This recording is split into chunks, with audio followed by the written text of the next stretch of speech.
Greetings everyone, it's another nice morning here in southeast Georgia. I'm doing throat's feeling a little raspy, and one of my cats kept jumping on me last night, interrupting my sleep, so I'm a little loose, but we'll keep it going for the morning. Let's just jump straight to the news. They should be wrapping up the Marketplace Morning Report and getting into local Georgia news.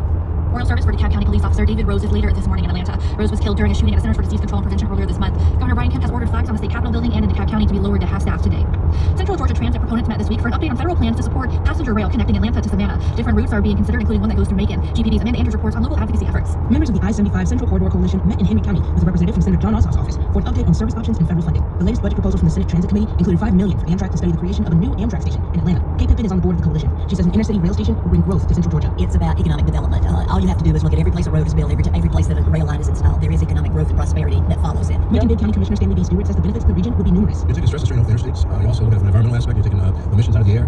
So, from that aspect, both those aspects, get where you want to get too much faster. Other cities being studied for a potential station include Athens, Augusta, Milledgeville, and Statesboro. For GPD News, I'm Amanda Andrews. My only question to that is that, do the cities they're targeting have good public infrastructure for, influxes of people? Oh, that's terrible. We'll get into that in a second. If building public rail, I think is very important. Having it be easier for people to just go from place to place without having to hop in a car and congest highway traffic that we deal with, most Americans deal with almost every day. I think it's a good thing. And like I said, removing some of the pollution that comes in with, one person driving a half-ton to 1.5-ton vehicle versus, a train or a line moving hundreds and hundreds of people, that benefit per person is a lot better, or that gas use per person is a lot better, right? But if the cities that they're building these lines to aren't, set up to have great public transit or anything, or really what I should say, because this is America and I already know that's not true unless you live in Chicago or New York City, is do these cities have good frameworks for taxis, for Ubers, things like that, really taxi services, that are ready to take influxes of people as people decide to take the rail instead of driving their own car, not putting the miles on their vehicle rather than miles on a train. Ultimately, I would like to see that. I don't think I would be a part of this rail line at all, just because I live in a much smaller community, right? As do a lot of Georgians, so I probably won't directly see the benefits of it. But maybe, hey, if I go up north to Savannah and there's a 1 or 2 hour train to another place, I can take it while I'm, enjoying some family time in Savannah or something like that, or kind of outside of Savannah. So that might be worthwhile, considering that. But some thoughts. But what they did just say, which I was kind of speaking over, we'll jump into it, is that famine has been declared in northern Gaza, which is an absolute tragedy and fucking terrible. Every time I see a video of a kid just starting over there, I just think of my own and how, by the lottery of birth, I'm here in America and not over in the West Bank or in Gaza, being starved to death by imperialist forces that are backed by the American state, and it's absolutely disgusting.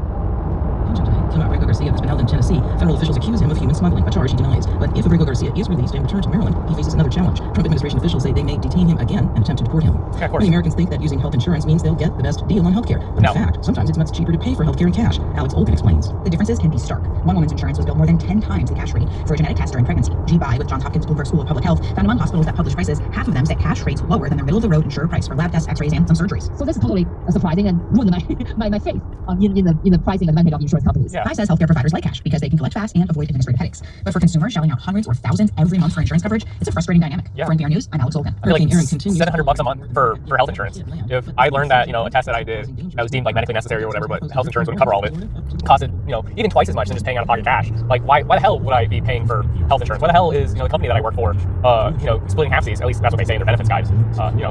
Take that with a grain of salt. But like, what the fuck? Literally, what the fuck?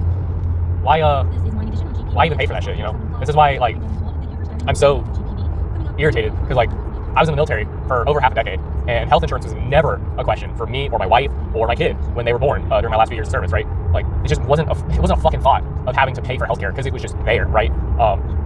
The system wasn't necessarily the best, but that was because there was this like interplay between private health insurance and private healthcare and TRICARE, right? And honestly, it was the private insurance and the private healthcare that made TRICARE worse, made the military healthcare system worse. And it's just absolutely frustrating. We could just do this for everybody. We could do this for everybody. If we cut out all the middlemen that are part of like Aetna and United Healthcare and Blue Cross Blue Shield, all these crap companies that are just middlemen. That's all they are. They are middlemen that suck up just billions of dollars from Americans every year. We just get rid of those people and we just use that money to directly fund hospitals, directly fund doctors, and directly fund medical procedures, examinations, and analyses, tests, right? We would be able to save so much as a nation on healthcare, and it would provide this level of like mass relief, mass elimination of stress in everyday Americans, that you'd end up living healthier lives because you're not stressing about, oh man, do I even have the money to go to the doctor because I'm not feeling too well, but I'm not sure if I can even deal with this, right? It's going to cost me more to take off work and deal with heavy expensive bills from a primary care physician just to make sure I have the flu and it's not viral meningitis or something way fucking worse, right, from a fever.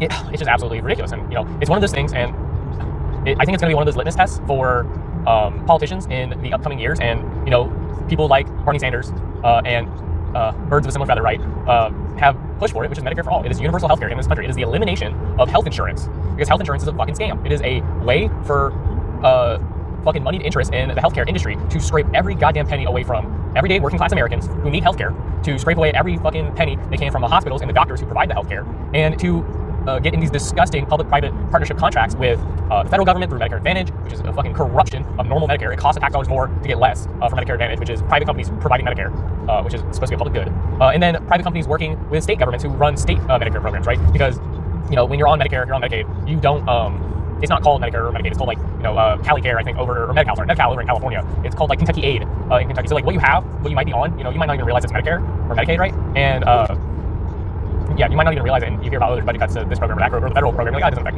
me. It's the states. I have state healthcare, but that is Medicare, right? But it is private companies that make everything more expensive, especially for goods and services that are needed for like health. We should not have private companies running public goods. Healthcare should be a public good. Electricity should be a public good. Running water should be a public good. Firefighters are a public good. Police officers are a public good, right? These are all public goods. The public services that should be run by the state and run by oversight committees, because it will end up being cheaper, because their goal will be to provide Americans, provide working peoples, provide the vast majority a good and a service that will make them healthier, that will make them safer, and make them happier, and make them better members of society, and not fucking nickel and dime them every step of the way of them trying to get it, and falling into poverty, and falling into disrepair, and going to the fucking streets because life is too expensive. Just ridiculous. Just absolutely fucking ridiculous. So today was more of a rant than listening to the radio. I might just cut it here, honestly, because we're getting close to the point in my drive where it gets all crackly as I drive out of the limits of my radio station. But like, man, it's just something that I want to see better, because I have seen better. And I can go on and on and on and on about it, because it just feels like such an obvious thing. It just feels so obvious of what the right answer is for everyday working class Americans. It doesn't matter if you go to work, you wear a stupid collared shirt, and you do programming for PLCs and DCSs and like work on instruments and shit, or you wear a pair of work coveralls because you're getting dirty in a hydraulic system, or maybe you're a part of a plumbing business, right? Or you're an electrician, or you own your own like private practice, right?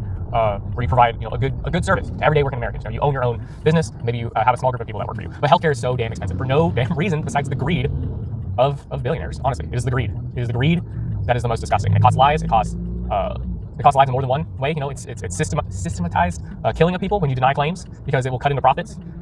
You destroy lives because people who do decide to get healthcare that they can't pay for end up getting put onto the fucking streets when they go bankrupt, which is something that only happens in America. It happens nowhere else in the world. And it just causes so much stress in these people's lives that it ends up impacting their health even more. It makes them just even more sick because they're stressed the fuck out all the time. So we'll leave it there for the day. But it's about to be Friday, about to be hopefully a good weekend. Hopefully I don't get any calls in from work. We'll see. And yeah, I'll catch y'all later.